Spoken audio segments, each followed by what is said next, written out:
Hello বন্ধুরা, আশা করি ভালো আছেন। নন প্যারেল ট্যাকে সবাইকে স্বাগতম। যারা আনঅফিশিয়াল ফোন অফিশিয়াল করতে চান তাদের জন্য এই ভিডিওটি।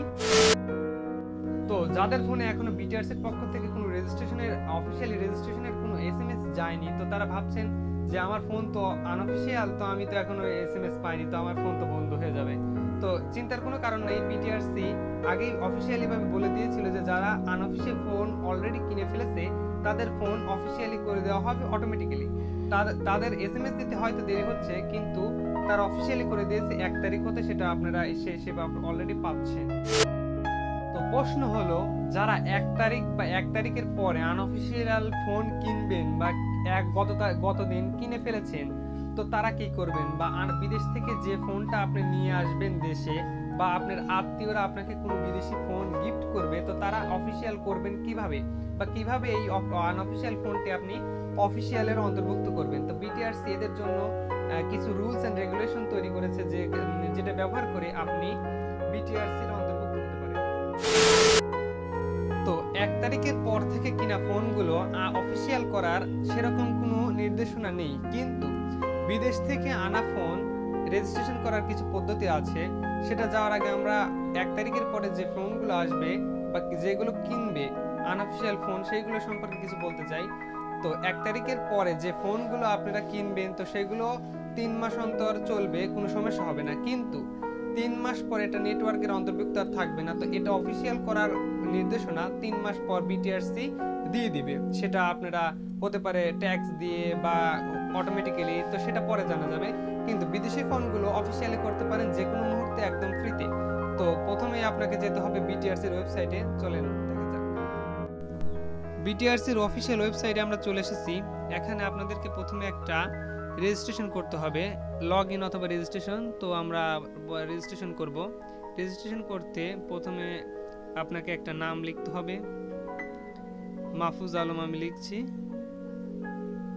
তারপর একটা নাম্বার দিতে হবে, আমি আমারটা দিচ্ছি। আর একটা পাসওয়ার্ড দিতে হবে। তো অনেকেই পাসওয়ার্ড তৈরি করতে পারেন না, তার একটা কোয়ালিটি দিয়ে দিলাম। তারপর নিবন্ধন করুন, এতে ক্লিক করব।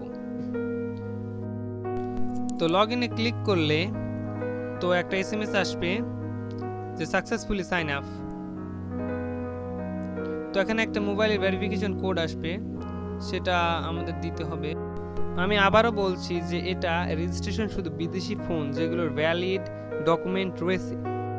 তো সাইন আপ শেষ হয়ে গেলে আপনাকে পুনরায় লগ ইন করতে হবে।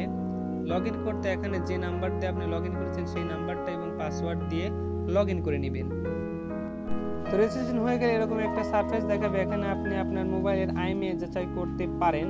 তো আমরা আমার মোবাইলের আইএমইআই যাচাই করব। যে কোনো মোবাইলে *#06# ডায়াল করলে সেটার আইএমইআই পাওয়া যায়। তো আমি আমার মোবাইলের আইএমইআইটা এখানে কপি করব।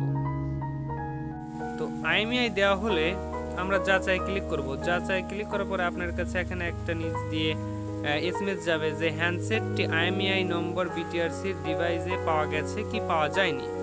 তো এইভাবে আমি আমার ফোনটাকে যাচাই করে নিলাম যেটা অফিশিয়াল কি আনঅফিশিয়াল। তো নিবন্ধন করতে আমরা বিশেষ নিবন্ধনের ভিতরে আসবো। এখানে আইএমইআই বক্সের ভিতরে আমরা আইএমইআইটা দিয়ে দেব। আইএমইআই আমি যেভাবে দেখালাম সেইভাবে আপনারা কপি পেস্ট করতে পারেন। তারপরে আপনার কাছে সংযুক্তির যে ধরনের ভ্যালিড ডকুমেন্ট রয়েছে, আপনার ডিভাইসটির যে ধরনের ভ্যালিড ডকুমেন্টস রয়েছে সেটি এখানে পেস্ট করবেন। তো এখানে নো ফাইল চুজ এন এখানে অপশনটি দেখতে পাচ্ছেন। ওখানে আপনার যে ভ্যালিড ডকুমেন্টে আছে ওর একটা কপি দিয়ে দিতে পারেন। তারপর এখানে জমা দিয়ে দিবেন। তো জমা দিয়ে দিলে আপনার কাছে একটা কনফার্মেশন চাইবে। তো কনফার্মেশনটি দিয়ে দিলে বিটিআরসির আবেদন সম্পন্ন হবে। তো আপনার ভ্যালিড ডকুমেন্টসের উপর নির্ভর করবে যে বিটিআরসি সেটাকে নিবন্ধিত করবে কি করবে না। তো এভাবেই আনঅফিশিয়াল ফোনকে রেজিস্ট্রেশন করা হয়।